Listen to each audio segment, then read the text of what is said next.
નમસ્કાર.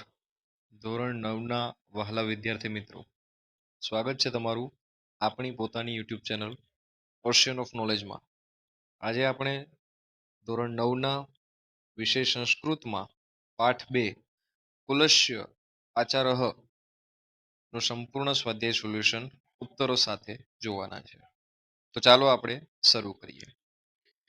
પ્રથમ પ્રશ્ન છે, વિકલ્પેભ્ય સમુચિતમ પદમ ચિત્વા લિખિત, એટલે કે નીચે આપેલા જે વિકલ્પો છે એમાંથી યોગ્ય વિકલ્પ પસંદ કરી અને જવાબ લખો. તો આપણે ઓલરેડી સાચો ઉત્તર પસંદ કરી લીધો છે. તૃષા પીડિત શિશુ કસ્ય સમીપમ ગચ્છતિ, તો ઉત્તર આવશે જનન્યાહ. મેઘ ઇતિ શબ્દસ્ય પર્યાય કહ, તો જવાબ આવશે જલદઃ. સર્વે કિમ રક્ષિતવ્યમ, જવાબ આવશે કુલાચાર. વૃદ્ધ કીદૃશ આશિત, જવાબ આવશે મરણાસન્ન. પ્રશ્ન ક્રમાંક 5 છે, શિશુ કસ્ય પ્રતીક્ષા કરોતિ, તો જવાબ આવશે મેઘસ્ય. પુનરપી ઇતિ શબ્દસ્ય ઉચિતમ સંધિ વિચ્છેદ દર્શયત, એટલે કે પુનરપી શબ્દ છે એનું તમારે સંધિ વિગ્રહ કરવાનો છે. પુનઃ પ્લસ અપી. અહમ તડાગ જલમ પાતુમ, એટલે રિક્ત સ્થાન આપેલું છે, ખાલી જગ્યા એ તમારે ભરવાનું છે. જવાબ આવશે ઈચ્છામી. નેક્સ્ટ આપણે જોઈએ તો બીજો પ્રશ્ન છે, સંસ્કૃત ભાષાયામ ઉત્તર લિખિત, એટલે કે સંસ્કૃત ભાષામાં જવાબ લખવાના છે. પ્રથમ પ્રશ્ન છે, કહ તૃષ્યા પીડિત આશિત, તેમાં ઉત્તર આવશે એક ચાતક શિશુ તૃષ્યા પીડિત આશિત. ચાતક શિશુ કિમ પાતુમ ન અર્હતિ, તો ચાતક શિશુ મેઘજલમ પાતુ ન અર્હતિ. ત્રીજો પ્રશ્ન છે, કૃષક પુત્રસ્ય દારિદ્ર્યમ કેનમ નષ્ટમ ભવિષ્યતિ, તો કૃષક પુત્રસ્ય દારિદ્ર્યમ માર્ગે પ્રાપ્તેન ધનુષ્યુતેન નષ્ટમ ભવિષ્યતિ. ચોથો પ્રશ્ન જોઈએ, કૃષક પુત્રેણ માર્ગે કિમ પ્રાપ્તમ, તો જવાબ આવશે કૃષક પુત્રેણ માર્ગે ધનુષ્યતઃ પ્રાપ્ત.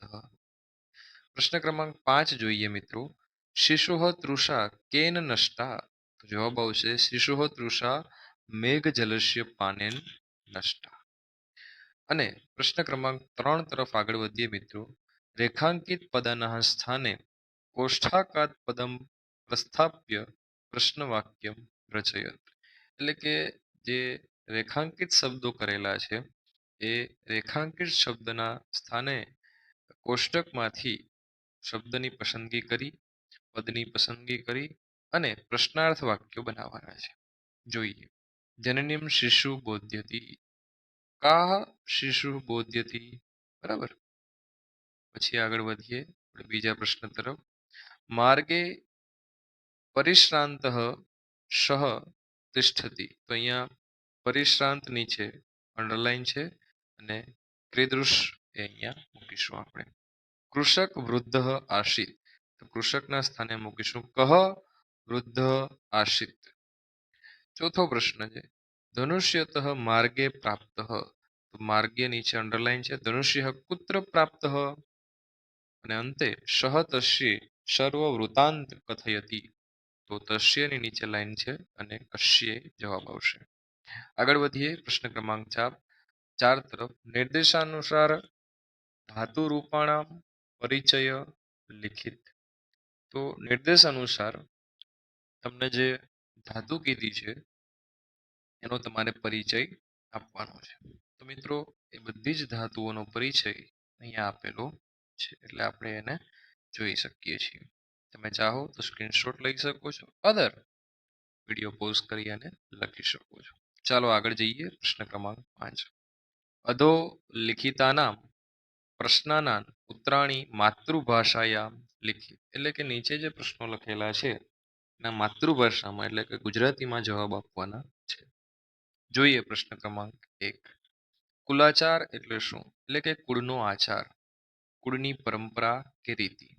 રઘુકુળની પરંપરા હતી એક વચીને રહેવું. પિતા દશરથના કૈકેયીને આપેલા 2 વચનોની પૂર્તિ કરવા શ્રીરામે રાજત્યાગ કરીને 14 વર્ષનો વનવાસ સ્વીકાર્યો હતો. બીજો પ્રશ્ન જોઈએ. માતા ચાતક શિશુને શું ન કરવા કહે છે? તો ચાતક માતા પોતાના તરસ્યા શિશુને તળાવનું કે અન્ય કોઈ પણ જળાશયનું પાણી પીને પોતાની તૃષા શાંત ન કરવા કહે છે. તે પોતાના બચ્ચાને કહે છે કે મેઘનું સીધું વૃષ્ટિ રૂપે પડેલું પાણી પીવું એ જ આપણા કુળની પરંપરા છે. આથી અન્ય કોઈ પણ જળાશયનું પાણી ન પીવું જોઈએ. આગળ વધીએ પ્રશ્ન ક્રમાંક 3 તરફ. તો નિર્ધન હોવા છતાં કૃષક પુત્રે શા માટે ધનુષ્યુદ્ધ એટલે કે પૈસાની થેલીને સ્પર્શ પણ ન કર્યો? તો એના કુળની પરંપરા હતી. બરાબર, બીજાના ધનનો સ્વીકાર કરવો એ આપણા કુળની પરંપરા નથી એટલા માટે. આગળ વધીએ. ચાતક શિશુને તડાગ જળ એટલે કે તળાવનું પાણી શા માટે ન પીધું? તો એની માતાએ હમણાં જ આપણે જોયું કે મેઘજળ સિવાય અન્ય કોઈ પણ જળાશયમાંથી પ્રાપ્ત થયેલું જળ પીવું એ આપણા કુળની પરંપરા નથી. એ તળાવનું પાણી એટલે નથી પીધું. તો મિત્રો, અહીંયા આપણો લેક્ચર છે એ પૂર્ણ થાય છે. સાથે સાથે તમારા સ્વાધ્યાયનું સોલ્યુશન પણ પૂર્ણ થાય છે. મળીએ આપણે